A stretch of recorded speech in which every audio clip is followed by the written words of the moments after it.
Me 27 years old. Live in Austin, Texas. Freelance graphic designer and gym rat. Opinionated about relationships since college. Always backed my best friend Chloe. She bragged about making guys pay. Then vanishing before they caught feelings. We called it empowerment girl style. My older brother Ethan is 31. Software engineer, soft-spoken, polite. Never the loudest in the room.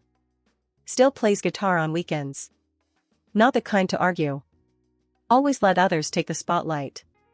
We weren't super close growing up. But he always helped when I needed. I thought he could handle himself. No reason to worry about his dating life. Then one afternoon Chloe met him. At my small rooftop barbecue party. They talked like they'd known each other. I thought, well, maybe this could work. Had no idea what was coming. First months were picture-perfect vibes. They posted cute coffee date photos. Weekend hikes holding hands and sunsets. Friends kept saying couple goals nonstop. After 6 months they moved in. Chloe decorated the place with candles. Filled the walls with her paintings. Ethan looked happier than I'd seen. He worked longer hours to afford trips. Chloe bragged about her solo vacations. Claimed it was self-care for women. She started locking her phone often. Ethan said he trusted her completely. But he also stopped inviting friends. I noticed he looked tired every visit. Chloe began calling him controlling jokingly. But her jokes felt more like digs. Then she canceled his birthday dinner. Said she needed a weekend for herself. 2 weeks later she posted beach photos. Not a single one with Ethan. I started feeling something was off. But told myself not to interfere. Thought maybe it was just their thing. One evening Ethan showed up late. Eyes red like he hadn't slept. He said Chloe stayed away for days. Came back acting like nothing happened. She avoided questions with vague answers. Kept saying you wouldn't understand Ethan. I asked if he was okay. He said yeah, just work stress. But his voice didn't sound right. Next month Chloe started staying out again. Sometimes not even texting until morning. Ethan cooked alone in their apartment. Waited for her with cold dinner plates. When she came home she'd pick fights. About money or his lack of fun. She accused him of being too boring. Said she needed excitement in her life. Ethan apologized every single time. Even when he hadn't done anything. I told him she didn't seem fair.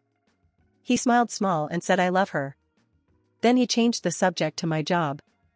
I left that night feeling uneasy. But didn't know how to help him. A few weeks later the bomb dropped. Ethan called me in the afternoon. His voice was shaking bad. He said Chloe had another guy. She admitted it during an argument. Claimed she'd been unhappy for months. Said Ethan was too safe, predictable. That she wanted passion and freedom. He told her to move out. She laughed and said see you in court. I thought he was exaggerating at first. But then the legal papers arrived. She accused him of emotional abuse. Said he tried to control her movements. Demanded alimony and half his savings. Plus monthly support even without kids. Ethan was stunned, didn't know the system. I went with him to his lawyer. The numbers made my stomach twist. She could take most of what he owned. And force him to pay for years. I realized this was real and ugly. And I'd been the one to introduce them. The court process dragged for months. Chloe showed up with a sharp lawyer. Every detail twisted to fit her story. Photos of trips as proof of control. Messages cut to remove her parts. Ethan barely spoke during the hearings. He just sat there looking drained. Judge barely glanced at his side. Most sympathy seemed aimed at Chloe. She claimed she gave up career dreams to support his lifestyle at home. Truth was she'd never worked full-time. But that didn't matter in the room. The ruling came on a rainy Thursday. Chloe got half his bank savings. The condo they'd shared now hers. And monthly payments of $3,000. Ethan had to move into a small rental. With barely any furniture left. He avoided family gatherings for weeks. When I finally saw him he'd lost weight. Eyes dull like he was somewhere else. I'd never seen my brother so broken. He told me he couldn't sleep anymore. Kept replaying every fight in his head. Wondering what he could have done differently. Said he felt like a failure as a man. Friend stopped calling after a while. He didn't have energy to answer texts. Spent most days working and going home. No music, no hobbies, just silence. I offered to help him financially. He refused, said he'd figure it out. But I could see he was drowning. I started blaming myself constantly. Thinking if I'd never introduced them, he'd still have his savings and peace. Every time I scrolled Chloe's social media, she was smiling, traveling with new friends, writing captions about freedom and self-love. Comments full of heart emojis and praise. Nobody knew what she'd done to him. Ethan didn't even defend himself publicly. Said it wasn't worth the fight anymore. I didn't know how to pull him back. Months passed, but nothing really changed. Ethan's smile never fully came back. He worked late just to stay distracted. His apartment stayed half unpacked always. Photos still in boxes on the floor.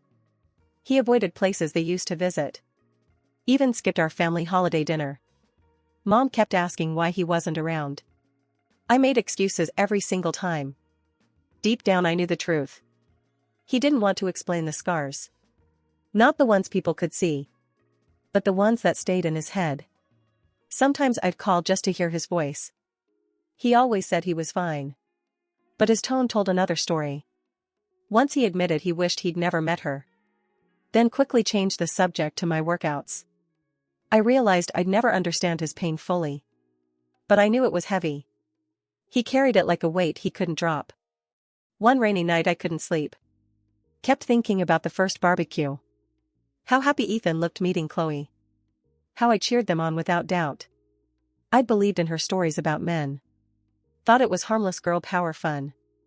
Never considered what it felt like to be on the other side of it. Now I saw the damage up close. It wasn't just money he lost. It was trust, safety, and his joy. I started reading about divorce cases. Saw how often men walked away ruined. Stories too similar to Ethan's own. Guys who did everything right still lost. It made me rethink everything I'd preached about relationships and gender fairness. I felt like I'd failed as a sister for not protecting him when it mattered, and failed as a person for ignoring warning signs.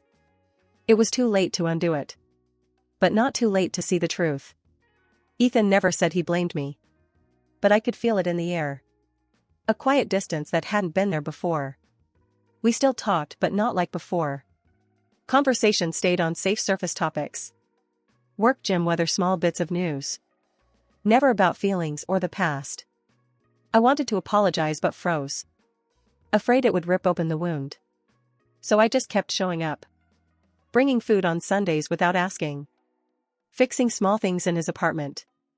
Hoping actions could speak where words failed. Sometimes he'd smile a little longer. Other times he'd drift away mid-sentence. Staring out the window like waiting for something. I knew he was still in that courtroom. Still hearing the judge's voice in his head. Telling him what he had to give up. And what he'd never get back. I hated that I couldn't change it. And hated that I helped start it.